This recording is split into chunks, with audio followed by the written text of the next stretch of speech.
മരണത്തിനപ്പുറം യേശുവിനോട് കൂടെ ഒരു വാസമുണ്ട്.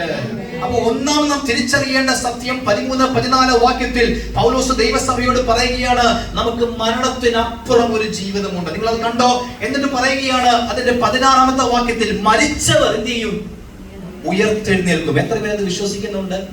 മരിച്ചവർ ഉയർത്തെഴുന്നേൽക്കും. നമ്മുടെ വിശ്വാസം എന്താണ്? നാം മരിക്കുന്നുവെങ്കിൽ, ക്രിസ്തുവിൽ മരിക്കുന്നുവെങ്കിൽ നാം ഉയർത്തെഴുന്നേൽക്കുമെന്ന് ദൈവത്തിന്റെ വചനം പഠിപ്പിക്കുകയാണ്. അതിന്റെ 15-16 വാക്യത്തിൽ പൗലോസ് എന്താ പറയുന്നത് വായിക്കാമോ? Verse number 15 and 16.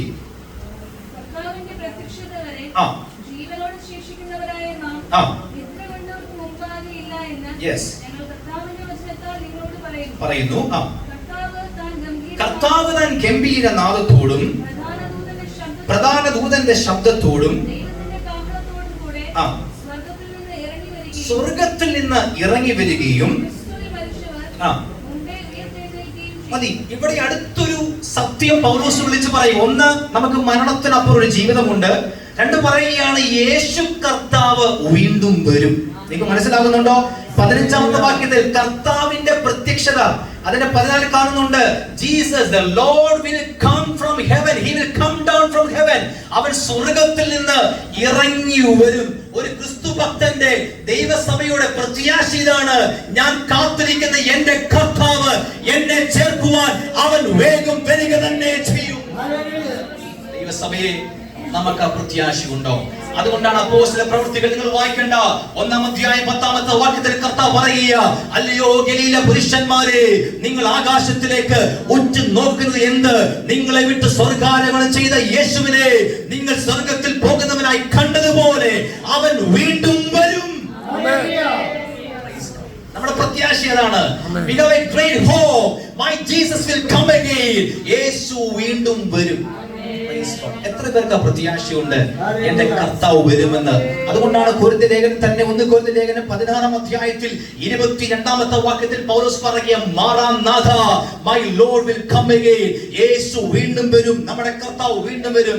വീണ്ടും 1 കൊരിന്ത്യർ ലേഖനം നിങ്ങൾ വായിക്കേണ്ട 15-ാം അധ്യായത്തിൽ കാണുന്നുണ്ട്, യേശു വീണ്ടും പ്രത്യക്ഷനാകും. എന്തിനു വേണ്ടിയാ? അവന് വേണ്ടി ജീവിച്ചവരെ, അവന് വേണ്ടി കാത്തിരുന്ന സഭ എന്ന മണവാട്ടിയെ ചേർക്കുവാൻ നമ്മുടെ അരുമനാഥനായ കർത്താവ് അവൻ വീണ്ടും വാനമേഘത്തിൽ വരുമെന്ന് എന്നെ ചിന്തിപ്പിച്ചൊരു കാര്യമാണ്. ഞാൻ ഈ ദിവസങ്ങളിലൊക്കെ വായിക്കുന്ന പുസ്തകം തെസ്സലോനിക്കയുടെ പുസ്തകം, അതിന്റെ 15-ലും 16-ാമത്തെ വാക്യത്തിൽ കാണുന്നുണ്ട്, കർത്താവിന്റെ പ്രത്യക്ഷത എന്ന് വരുമെന്ന് നമുക്ക് ആർക്കും പ്രെഡിക്റ്റ് ചെയ്യാൻ കഴിയത്തില്ല. അതുകൊണ്ടാണ് 5-ാമത്തെ അധ്യായം 1-2 വാക്യത്തിൽ കാണുന്നുണ്ട്, സമയങ്ങളെ കുറിച്ച്, കാലങ്ങളെ കുറിച്ച്, വർഷങ്ങളെ കുറിച്ച് നിങ്ങളോട് പറയേണ്ട കാര്യമില്ലല്ലോ ദൈവസഭയെ. ഒരു കള്ളൻ എങ്ങനെ വരുന്നുവോ, within fraction of second my Jesus will come again. അതെന്താണ്? നൊടി നേരത്തെങ്കിൽ എന്റെ കർത്താവ് അവൻ വരും, വരും, വരും. ആമേൻ. നമ്മുടെ പ്രത്യാശ അതാ, മാറാനാഥ, അവൻ വരും. എന്തിനു വേണ്ടിയാ കർത്താവ് വരുന്നത്? അവന് വേണ്ടി കാത്തിരുന്നവരെ ചേർക്കുവാൻ. എന്നെ ചിന്തിപ്പിച്ചൊരു കാര്യം, ദിവസങ്ങളൊക്കെ ഇന്നലെ എൻ്റെ ഒരു സ്നേഹിതന്റെ മമ്മി മരിച്ചുപോയി. പാസ്റ്റർ രോഹിതിന്റെ മമ്മി, 57 വയസ്സേ ഉള്ളൂ.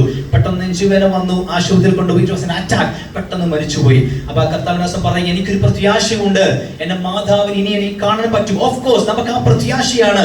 നമ്മളെല്ലാം മരിച്ച് ഇവിടം കൊണ്ട് മൺമറഞ്ഞു പോകുകയല്ല. എന്നാൽ മരണത്തിനപ്പുറം ഒരു ജീവിതത്തെ കുറിച്ച് കർത്താവിന്റെ ആ വചനം നമ്മെ പഠിപ്പിക്കുമ്പോൾ പൗലോസ് പറയുക, അവൻ ദൈവസഭയെ ചേർക്കാൻ വരും. പക്ഷെ എങ്ങനെയുള്ളവരെന്ന് അറിയാമോ?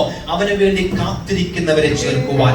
വിശുദ്ധിയോടെ കേൾക്കണമേ, വിശുദ്ധിയോടെ, വേർപാടോടെ, ഈ ലോകത്തിന്റെ മാലിന്യം ഏൽക്കാതെ, ലോകത്തിന്റെ ഇഷ്ടപ്രകാരം, ലോകത്തിന്റെ നൈമിഷികമായ സുഖപ്രകാരം ജീവിക്കാതെ കർത്താവിന് വേണ്ടി കാത്തിരുന്നവരെ ചേർക്കുവാൻ my Lord will come again. Praise God. ഞാൻ വായിക്കും.